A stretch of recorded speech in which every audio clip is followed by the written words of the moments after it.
Today we will discuss the topic biotechnology and its applications.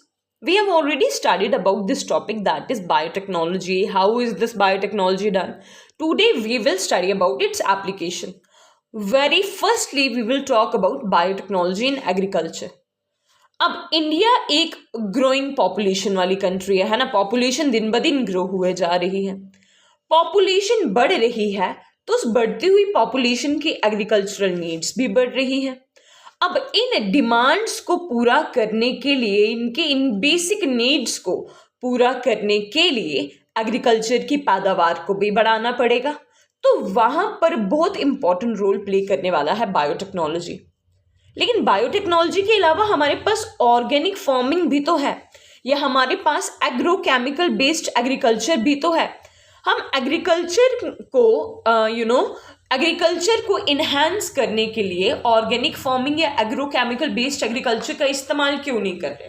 क्योंकि organic farmer भले ही environment friendly जरूर है, environment की फुल ऑन प्रोटेक्शन की गारंटी देता है, सॉइल की हेल्थ को भी मेंटेन करके रखता है, वाटर की क्वालिटी को भी मेंटेन करके रखता है, प्लांट की हेल्थ, एनिमल की हेल्थ, ठीक है, पोस्ट हार्वेस्ट टेक्नोलॉजी हो या बायोलॉजिकल साइकिल्स के बारे में बात करें, हर एक जगह पर ऑर्गेनिक फार्मिंग बहुत अच्छा है. लेकिन ऑर्गेनिक फार्मिंग करने से फसलों की पैदावार तेजी से नहीं होती और प्रोडक्शन भी काफी ज्यादा इनहैंस नहीं होती है. भले ही थोड़ा से ही फूड होगा लेकिन क्वालिटी उसकी अच्छी होगी. लेकिन ऐसा तो नहीं ना हो सकता कि बढ़ती हुई पॉपुलेशन के साथ हम बोलेंगे थोड़ा ही फूड एनफ है, तो वहां पर ऑर्गेनिक फार्मिंग फिर यहां पर ये रिजेक्ट हो जाती है.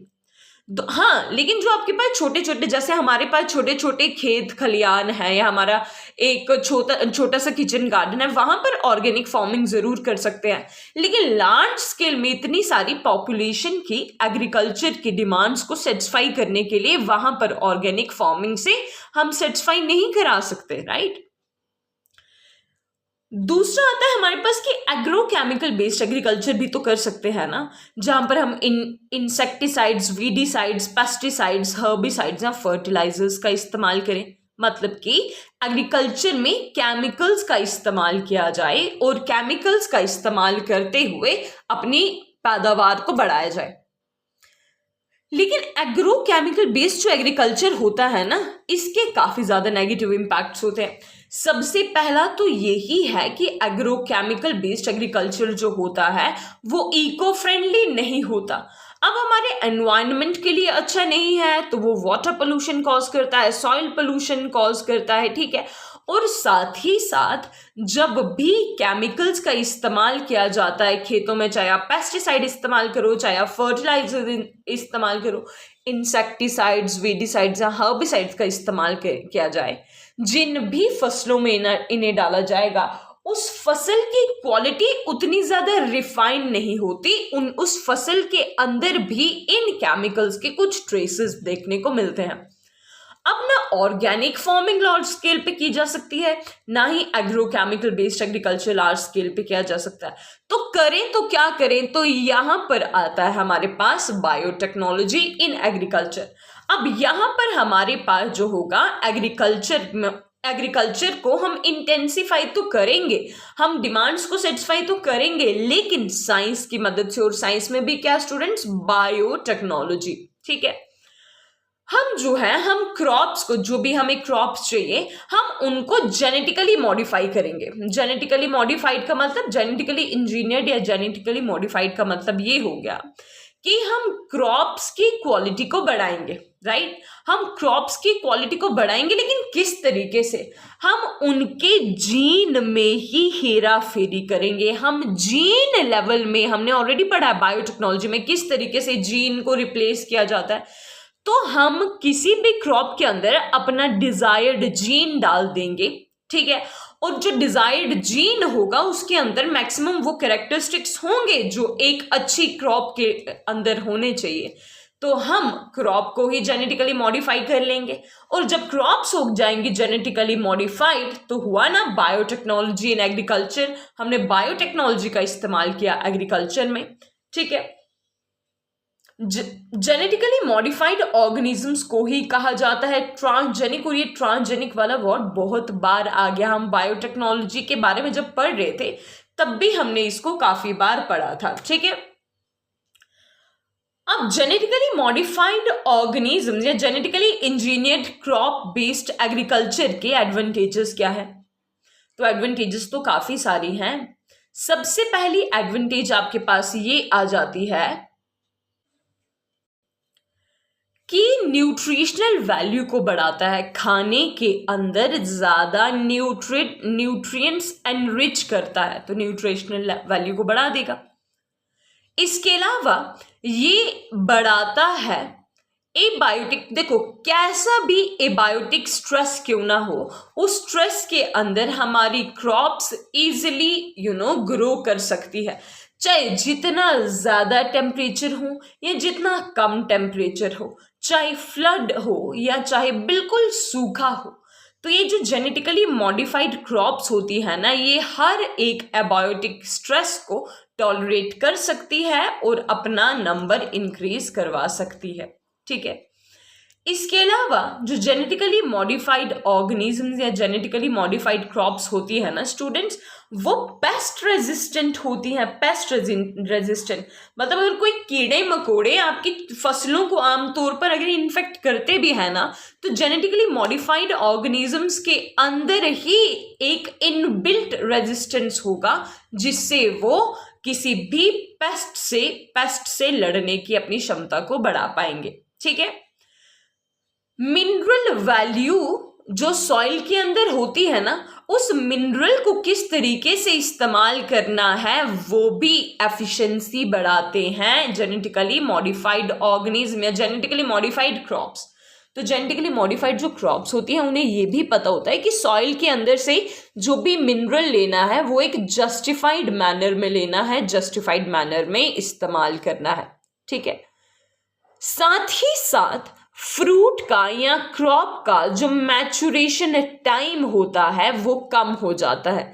मान लीजिए आमतौर पर किसी क्रॉप को पूरा कंप्लीट अपना साइकिल कंप्लीट करने के लिए 1 साल लग जाता है, लेकिन वहीं पे अगर हम उसमें जेनेटिकली मॉडिफिकेशंस लेके आएंगे ना स्टूडेंट्स, तो वो क्रॉप जो होंगी वो मैच्योर हो जाएंगी टाइम से पहले ही। टाइम से पहले मतलब अगर आपको साल में 1 क्रॉप देखने को मिलती थी, तो जेनेटिकली मॉडिफाइड क्रॉप्स ऐसी होंगी जो साल में 2 बार भी आ सकती हैं, ओके। एडवांटेजेस के साथ आते हैं कुछ डिसएडवांटेजेस भी। नंबर 1 सबसे पहला ये है कि जब भी हम किसी ऑर्गेनिज्म को जेनेटिकली मॉडिफाई करते हैं ना, मतलब उसके अंदर जीन इंसर्ट करते हैं ना, तो जीन में तो चेंज आता ही आता है, साथ में पूरे के पूरे ऑर्गेनिज्म के अंदर भी चेंज आता है, पूरे के पूरे ऑर्गेनिज्म की फंक्शनिंग के ऊपर इफेक्ट पड़ता है। इसके अलावा जब मान लीजिए कि एक कोई ऑर्गेनिज्म है, एक कोई क्रॉप है जिसको आपने जेनेटिकली मॉडिफाइड कराया हुआ है, ओके। अब इस जेनेटिकली मॉडिफाइड क्रॉप को जब कोई मान लीजिए कोई भी दूसरा ऑर्गेनिज्म खाएगा, तो वो दूसरे ऑर्गेनिज्म के अंदर भी तो जेनेटिकली मॉडिफाइड ही जीन जाएगा ना, क्या पता वो जीन उसकी बॉडी के लिए हेल्दी ना हो या इस वाले ऑर्गेनिज्म की बॉडी में भी वो कोई इन्फेक्शन कॉज करे, है ना। तो ये एक जीन को आप मैनिपुलेट करोगे ना क्रॉप की, तो वो पूरी की पूरी फूड चेन के अंदर एंटर हो जाएगा। जब फूड चेन के अंदर एंटर हो जाएगा तो इकोलॉजी को डिस्टर्ब करना तो बड़ी लाजमी सी बात है, तो इकोलॉजी तो डिस्टर्ब होगी ही होगी, क्योंकि एक ऑर्गेनिज्म फिर फूड चेन बनेगा और फूड चेन बनेगा, एक ऑर्गेनिज्म दूसरे को खाएगा, दूसरा ऑर्गेनिज्म नेक्स्ट को खाएगा, फिर एक ऑर्गेनिज्म दूसरे ऑर्गेनिज्म को खाएगा, उसे कोई और ऑर्गेनिज्म खाएगा, फिर उसे कोई और ऑर्गेनिज्म खाएगा। तो इस तरीके से पूरी की पूरी इकोलॉजी ही डिस्टर्ब हो जाएगी। तो हमारे पास एग्जाम्पल आती है एक जेनेटिकली मॉडिफाइड ऑर्गेनिज्म या जेनेटिकली मॉडिफाइड क्रॉप्स के लिए सबसे पहले बीटी की। अब ये बीटी क्या है, आपने ये नाम पहले भी सुना होगा। बीटी का मतलब है बैसिलस थुरिंजिनेसिस। बैसिलस थुरिंजिनेसिस एक बैक्टीरिया का नाम है जो प्रोड्यूस करता है बीटी टॉक्सिन। अब टॉक्सिन है तो ऑब्वियसली कोई टॉक्सिक केमिकल ही होगा। इस बैक्टीरिया के अंदर प्रोड्यूस होता है बीटी टॉक्सिन, जो बीटी टॉक्सिन अगर किसी भी इंसेक्ट की बॉडी के अंदर चला जाए तो वो उस इंसेक्ट को एकदम से किल कर लेता है। लेकिन सवाल तो ये आता है, अगर ये टॉक्सिन बैक्टीरिया के अंदर प्रेजेंट होता है तो इस बैक्टीरिया को किल क्यों नहीं करता? मतलब बैसिलस थुरिनजेनेसिस के अंदर प्रेजेंट है ना बीटी टॉक्सिन, तो बैसिलस थुरिनजेनेसिस को क्यों नहीं किल किया इस बीटी टॉक्सिन ने? क्योंकि ये बैक्टीरिया की बॉडी के अंदर इनएक्टिव फॉर्म में प्रेजेंट होता है। ठीक है, अब इस बीटी टॉक्सिन वाले बैक्टीरिया को, मतलब बीटी टॉक्सिन वाला बैक्टीरिया लिया जाएगा, उस बैक्टीरिया के अंदर से बीटी टॉक्सिन को एक्सट्रैक्ट किया जाएगा और इस्तेमाल किया जाएगा। इनफैक्ट उसको डायरेक्टली इंजेक्ट किया जाएगा कुछ प्लांट्स में, जैसे कि कॉटन में इस्तेमाल होता है, टमेटो, कॉर्न या पोटैटो, इन सब में ही बीटी टॉक्सिन का इस्तेमाल होता है, जिसकी वजह से इंसेक्ट्स किल हो सकते हैं। राइट, तो एक एग्जांपल आ गई हमारे पास बीटी की, दैट इज बैसिलस थुरिनजेनेसिस। दूसरी एग्जांपल हमारे पास आती है आरएनए इंटरफेरेंस या आरएनए-आई। अब ये आरएनए इंटरफेरेंस या आरएनए-आई क्या है? देखो, तो आरएनए इंटरफेरेंस का इस्तेमाल किया जाता है पेस्ट रेजिस्टेंट प्लांट्स में। पेस्ट रेजिस्टेंट प्लांट्स मतलब कि ऐसे प्लांट्स जिन्हें हमें बचाना है कि उनके अंदर कोई भी पेस्ट ना इन्फेक्ट कर सके, कोई भी पेस्ट आके इन्हें कोई भी डैमेज ना पहुंचा सके, वहां पर इस्तेमाल होता है आरएनए-आई। तो यहां पर बेसिकली स्टूडेंट्स होता कुछ ऐसे है, देखो पहले इसके थोड़ा सा पीछे जाते हैं कि आरएनए बना कैसे था। याद कीजिए, मैंने आपको एक प्रोसीजर बताया था कि डीएनए हमारी बॉडी में क्या सिंथेसाइज करता है? आरएनए। डीएनए से आरएनए बनता है, उस प्रोसेस को कहा जाता है ट्रांसक्रिप्शन, है ना। फिर उसी आरएनए से बाद में बनते हैं प्रोटीन। प्रोटीन सिंथेसिस के लिए डीएनए आरएनए को बनाते हैं, क्योंकि डीएनए खुद प्रोटीन सिंथेसाइज नहीं कर पाते, उसे किसी एक्स्ट्रा एजेंट की जरूरत होती है, और वो कौन होता है? आरएनए। आरएनए जिस टेक्निक से प्रोटीन बनाता है उस टेक्निक को कहा जाता है ट्रांसलेशन। डीएनए से आरएनए बनना इज ट्रांसक्रिप्शन, जबकि आरएनए से प्रोटीन का बनना इज ट्रांसलेशन। ओके, तो होता कुछ ऐसा है कि अब देखो, ये तो बेसिक टेक्निक है ना। अब हमें करना क्या है? आरएनए इंटरफेरेंस में डायरेक्टली हमें आरएनए लेना है, डायरेक्टली हमें यहां से आरएनए कलेक्ट करना है, मतलब डीएनए नहीं लेंगे, डीएनए से बना हुआ आरएनए कलेक्ट करना है। अब आरएनए को स्पेसिफिक एमआरएनए आर साइलेंस्ड, ठीक है, translation is prevented, gene expression is prevented. मतलब बेसिकली करना क्या ना, बॉडी में कोई ना कोई, किसी भी, चाहे क्रॉप की बॉडी है, चाहे प्लांट बॉडी है, चाहे एनिमल बॉडी है, कोई ना कोई एमआरएनए तो प्रेजेंट होगा, क्योंकि डीएनए है तो ऑब्वियसली वो एमआरएनए तो बनाएगी, और एमआरएनए बदले में क्या बनाएगी? प्रोटीन। अब हमें क्या करना है? इस एमआरएनए के अंदर ही कुछ ऐसा केमिकल डाल देना है कि ये यहां से आगे ट्रांसलेशन का प्रोसेस ही ना कर पाए, मतलब ये वो प्रोटीन ही ना बन पाए जिस प्रोटीन के चक्कर में काफी सारे पेस्ट्स वगैरह प्लांट्स के अंदर आते हैं। तो जब एमआरएनए को ही साइलेंस कर दिया जाएगा, जब प्रोसेस को यहीं पे रोक दिया जाएगा, तो ट्रांसलेशन भी बच जाएगा और जीन एक्सप्रेशन भी बच जाएगा। ठीक है, अब किया कुछ इस तरीके से जाता है कि ये जो हमारे पास डीएसआरएनए होता है ना, अब आप बोलोगे डीएसआरएनए क्या है?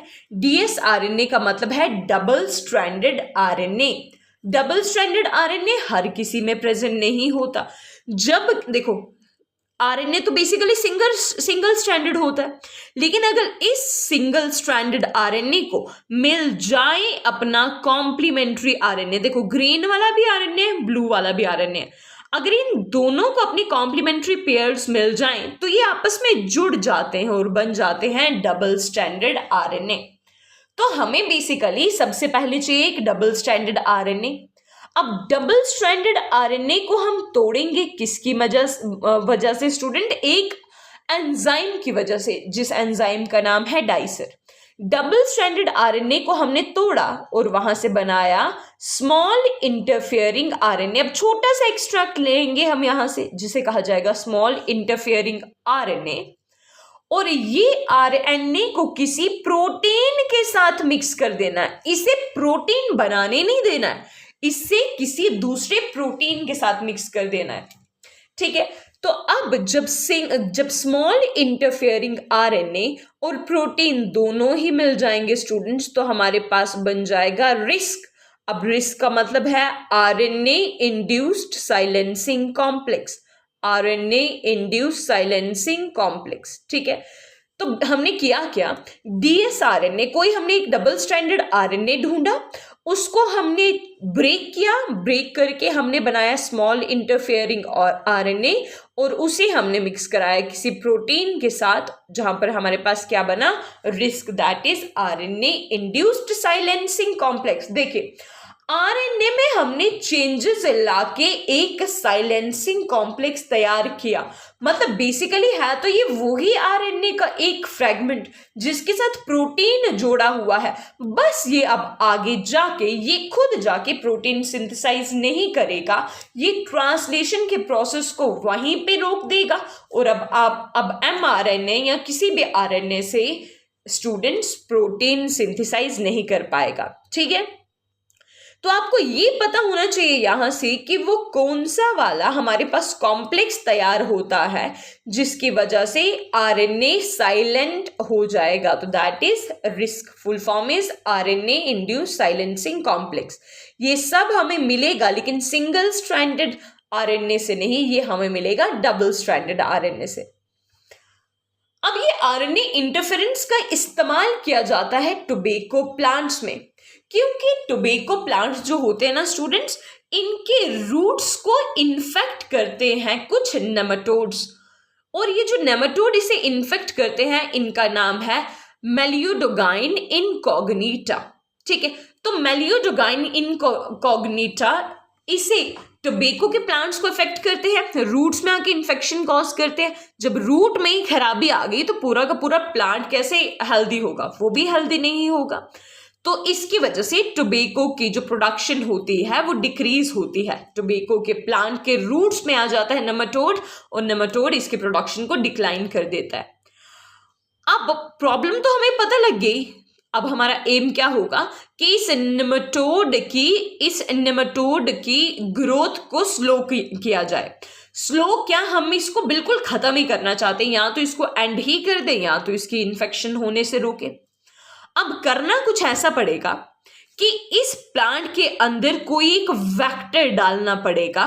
ठीक है, कोई एक वेक्टर डालेंगे जिसकी वजह से जिसके अंदर हमारे पास प्रेजेंट होगा आरएनए आई, है ना। तो हम कोई ऐसा वेक्टर डालेंगे जिसके अंदर प्रेजेंट होगा आरएनए आई। ठीक है, और उससे हमारा नेमाटोड की ग्रोथ हमारे होस्ट में रुक जाएगी और प्लांट भी इन्फेक्ट नहीं होगा। जो वेक्टर आरएनएआई वाली टेक्नोलॉजी में इस्तेमाल किया जाता है उस वेक्टर का नाम है students agrobacterium vector. Agrobacterium vector का इस्तेमाल किया जाता है। अब एग्रोबैक्टीरियम वेक्टर का इस्तेमाल इसलिए किया जाता है क्योंकि इनके अंदर स्पेसिफिक इंटरफेयरिंग आरएनए प्रेजेंट होता है। ठीक है, तो इसमें double stranded basically RNA present होता है, इसीलिए इसको डाला जाएगा टोबैको प्लांट में रिस्क के साथ RISC के साथ। और जब हमने यहाँ पर अगेन कोई नई चीज बायोटेक्नोलॉजी का इस्तेमाल किया तो ऑब्वियसली हमारा जो टोबैको था अब वो बन जाएगा एक ट्रांसजेनिक होस्ट, क्योंकि उसके अंदर हमने डाल दिया है एक वेक्टर, और वेक्टर के अंदर क्या प्रेजेंट है, डबल स्ट्रैंडेड आरएनए, जो बाद में प्रोटीन के साथ मिलके बन जाएगा रिस्क और हमारे पास उस नेमाटोड की ग्रोथ को रोक देगा।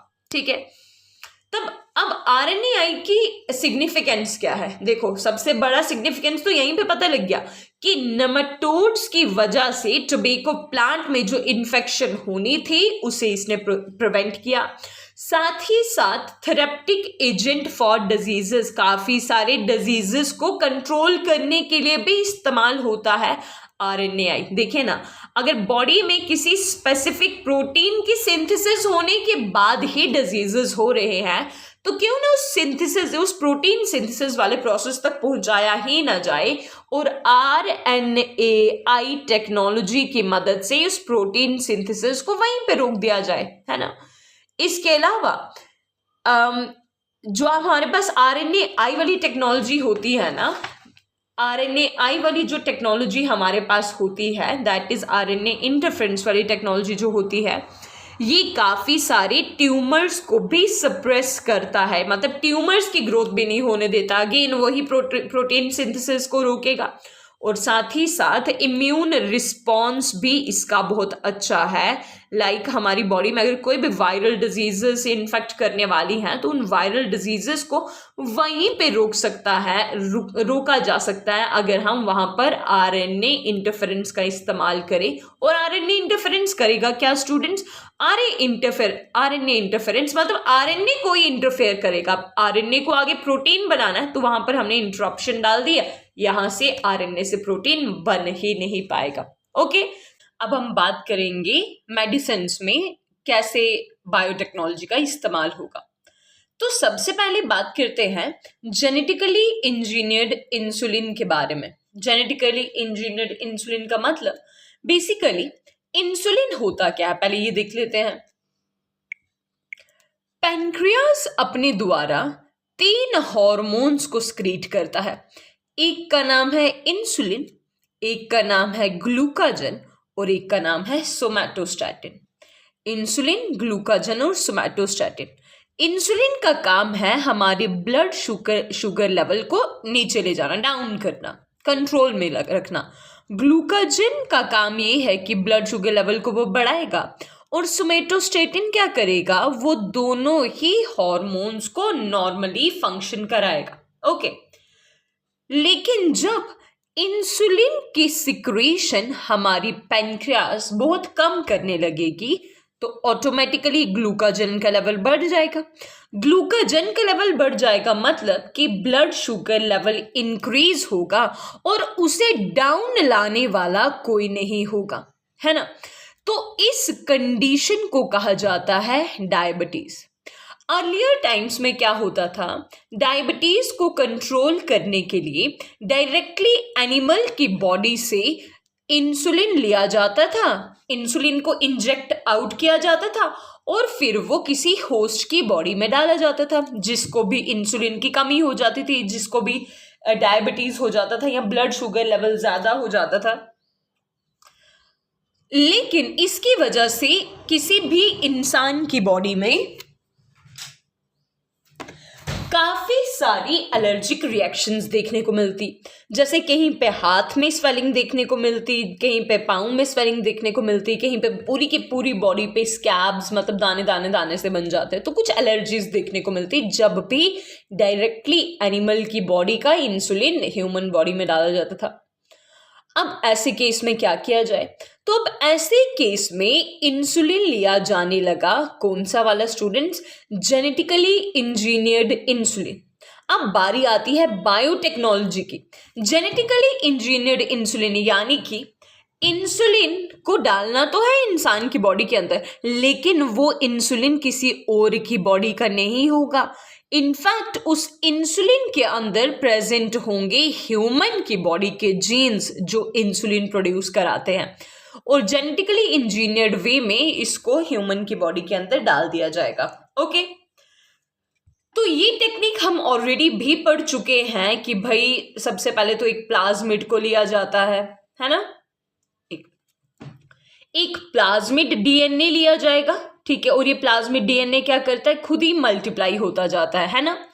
इसके अंदर इसका पहले एक पीस काट दिया जाएगा एंटीरोकाइनेस की मदद से और उस जगह पर एक ह्यूमन का ही जीन डाला जाएगा जो रिस्पॉन्सिबल होगा इंसुलिन की प्रोडक्शन के लिए। अब बताइए, अगर किसी डीएनए के साथ दूसरे डीएनए को जोड़ दिया जाता है तो उसे क्या कहा जाता है? Recombinant DNA students. ओके, अब इसे इंसर्ट कर दिया जाएगा, इस रिकॉम्बिनेंट डीएनए को किसी बैक्टीरियम की बॉडी के अंदर इंसर्ट कर दिया जाएगा और जब उसे इंसर्ट किया जाएगा तो डिफरेंट टेक्निक्स इस्तेमाल हो सकती है। जैसे कि कुछ केसेस में आप देखते हो कि जीन गन मेथड की मदद से इस रिकॉम्बिनेंट डीएनए को होस्ट की बॉडी में डाला जाता है, या कहीं पे इलेक्ट्रोपोरेशन से होस्ट की बॉडी में डाला जाता है, या कहीं पे डायरेक्टली माइक्रोपिपेट का इस्तेमाल करते हुए होस्ट की बॉडी में इस रिकॉम्बिनेंट डीएनए को डाला जाएगा। लेकिन ये जो रिकॉम्बिनेंट डीएनए होता है ये डायरेक्टली होस्ट की बॉडी में नहीं डाला जाता। पहले इस रिकॉम्बिनेंट डीएनए को किसी बैक्टीरिया में डाला जाता है। बैक्टीरिया के अंदर जब ये चला जाएगा और वहां पर वो मल्टीप्लाई होने लगेगा तो इस बैक्टीरियम को बाद में होस्ट में डाला जाता है।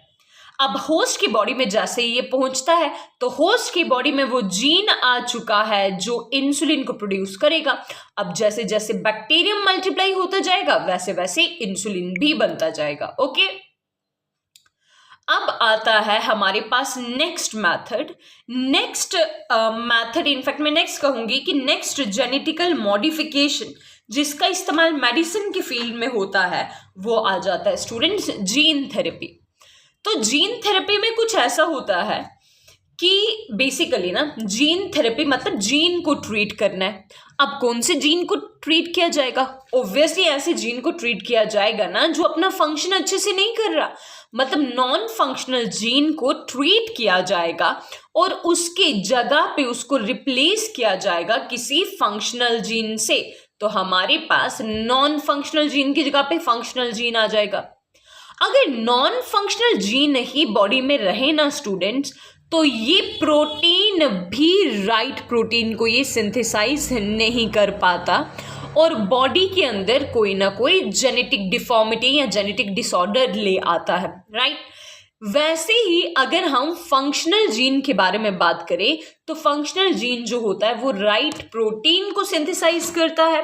राइट प्रोटीन को सिंथेसाइज करने के बाद ये क्या करता है, बॉडी में कोई भी डिफॉर्मिटी होने नहीं देता, ठीक है। तो इस तरीके से की जाती है जीन थेरेपी। देखो सुनने में तो बड़ा आसान लग रहा है कि अच्छा नॉन फंक्शनल जीन की जगह पे फंक्शनल जीन डालना है, ठीक है, ताकि प्रोटीन सिंथेसिस सही तरीके से हो सके। लेकिन ये करना एक बायोटेक्नोलॉजी का इस्तेमाल करना एंड देन जीन की रिप्लेसमेंट करना, ये काफी एक काफी टफ काम है। ये इसको लैब कंडीशंस के अंदर ही किया जा सकता है।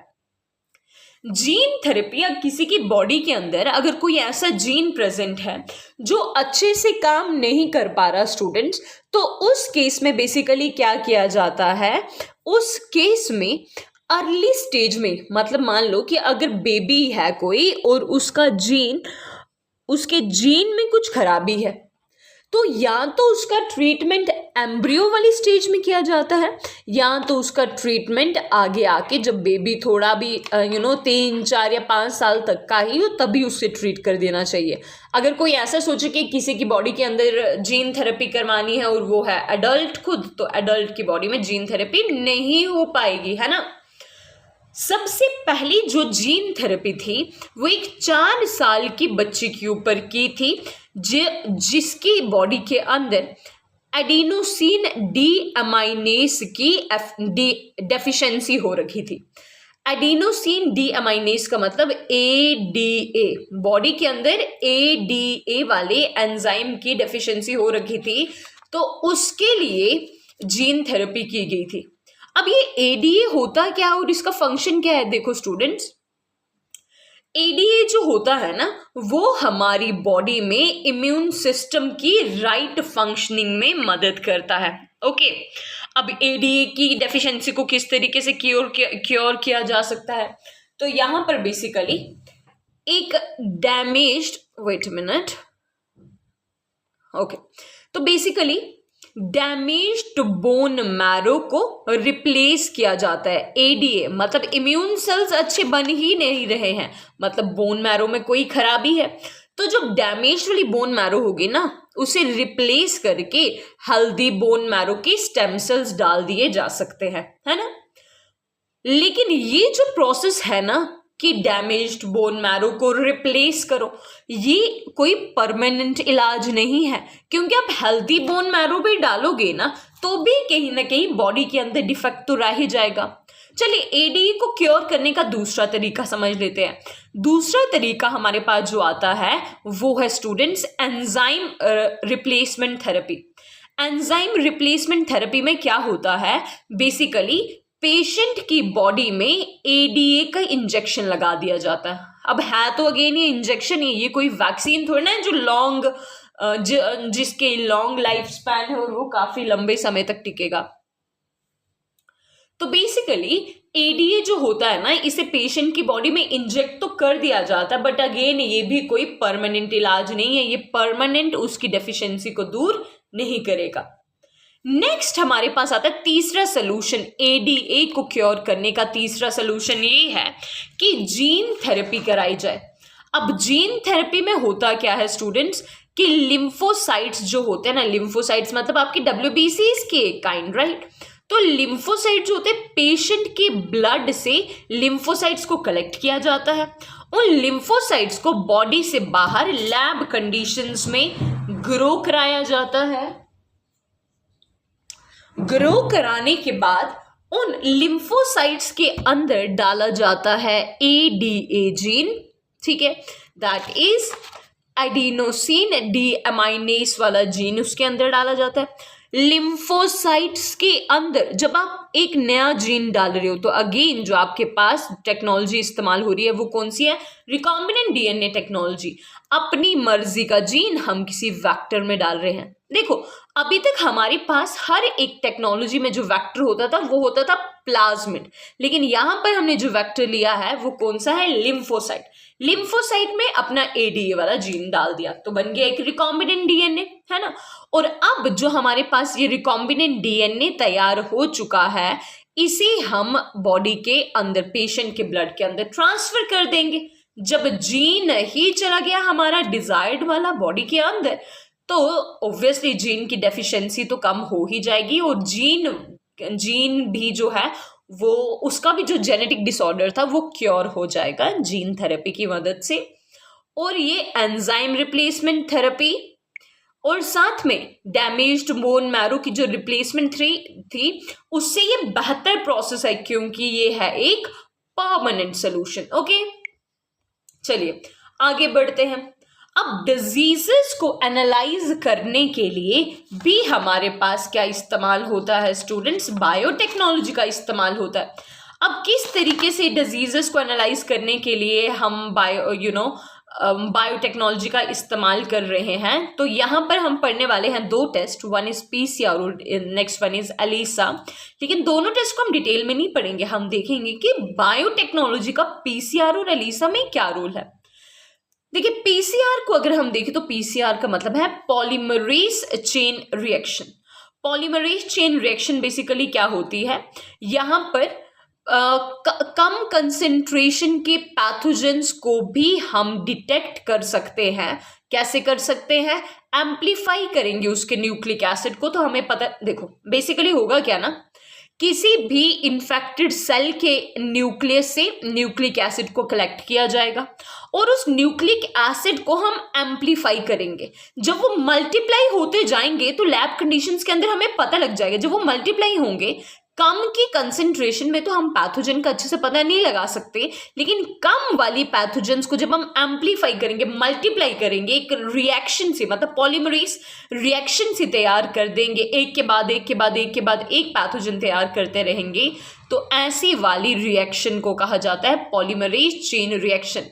यहाँ से डिजीज को बड़ी अर्ली स्टेज में ही डिटेक्ट कर दिया जा सकता है, और जिसकी मदद से अर्लियर स्टेज में ही एक इंसान को इलाज हो सकता है। ठीक है, तो ये आगे पीसीआर। एलिसा टेस्ट, इसका नाम तो आपने सुना होगा।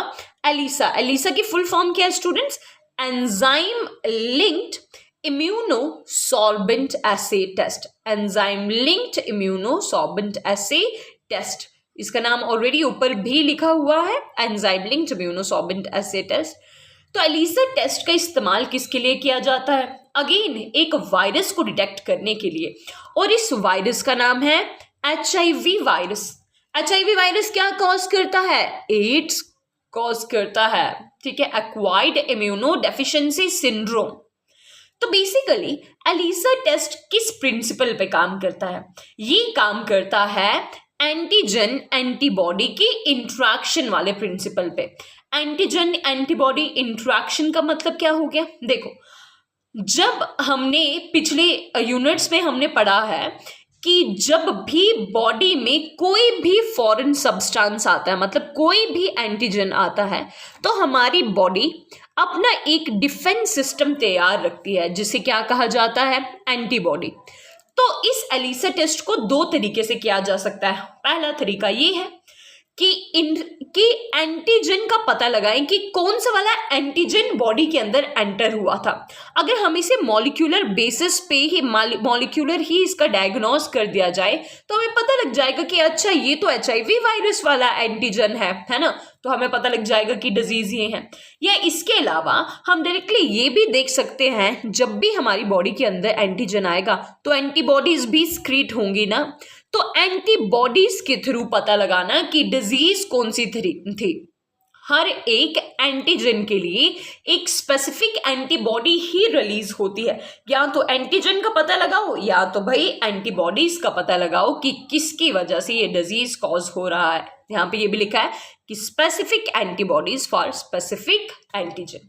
ठीक है, तो ये था एलिसा टेस्ट जो किस प्रिंसिपल के ऊपर काम करता है स्टूडेंट, जो काम करता है एंटीजन एंटीबॉडी प्रिंसिपल के ऊपर। ओके, चलिए जी आगे देखते हैं। अब हम इस यूनिट में बायोटेक्नोलॉजी, क्रॉप्स के बारे में पढ़ रहे हैं, बायोटेक्नोलॉजी मेडिसिन के बारे में पढ़ रहे हैं। तो एनिमल्स कैसे पीछे रहे। अब बायोटेक्नोलॉजी वो एनिमल्स जिनके जीन्स को मॉडिफाई किया जाता है, जिनके जीन्स में हेरा फेरी लाई जाती है, क्या कहेंगे उन्हें। ऑब्वियसली अगर क्रॉप्स थी ट्रांसजेनिक तो एनिमल्स भी क्या हो जाएंगी, ट्रांसजेनिक एनिमल्स। तो ट्रांसजेनिक एनिमल्स में होता क्या है स्टूडेंट्स कि एनिमल्स के जीन्स को मैनिपुलेट किया जाता है, मतलब हेरा फेरी, वही जीन, एक जीन की जगह पे डिजायर्ड जीन डाल दो, है ना।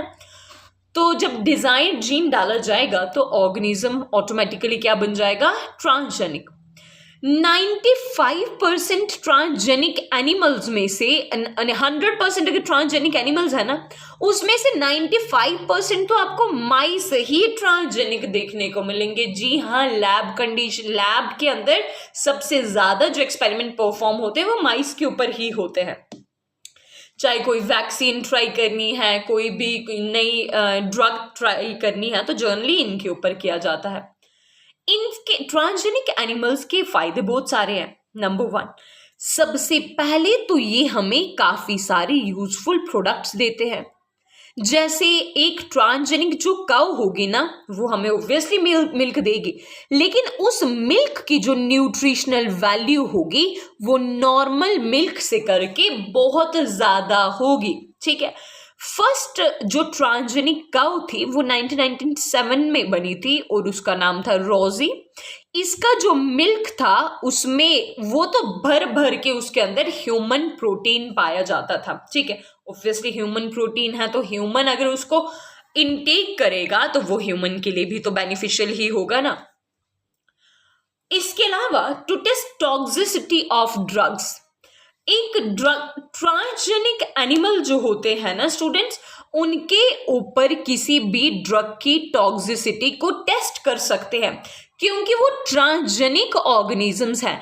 ट्रांसजेनिक ऑर्गेनिजम्स अपने आप को सस्टेन करके रख सकते हैं हर एक कंडीशन के अंदर। ठीक है, तो ड्रग्स का भी इनके ऊपर इस्तेमाल कर सकते हैं और हम देख सकते हैं कि क्या रिएक्शंस हो रही हैं, क्या नहीं हो रही। या इसके अलावा कि वैक्सीन, कौन सी वैक्सीन कितनी ज्यादा सेफ है और क्या उसे हम बाद में ह्यूमन के ऊपर अप्लाई कर सकते हैं, इसके लिए भी हम ट्रांसजेनिक ऑर्गेनिजम्स का इस्तेमाल करते हैं। यही नहीं बल्कि डिजीजेज जो जीन के साथ लिंक्ड डिजीजेस होते हैं उनको भी ट्रीट करने में मदद कराती है हमारे पास ट्रांसजेनिक ऑर्गेनिजम्स।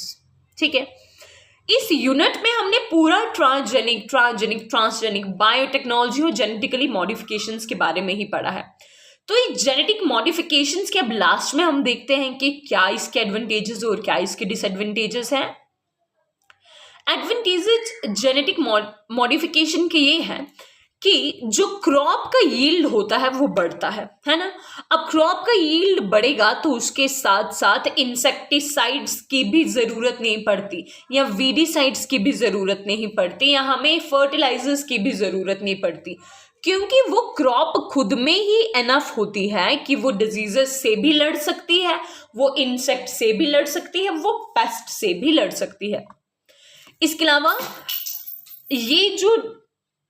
अलावा ये जो हमारे पास जेनेटिकली मॉडिफाइड ऑर्गेनिजम्स कह दो या क्रॉप्स कह दो, ये किसी भी क्लाइमेटिक कंडीशन में खुद को सस्टेन करके रख सकती है।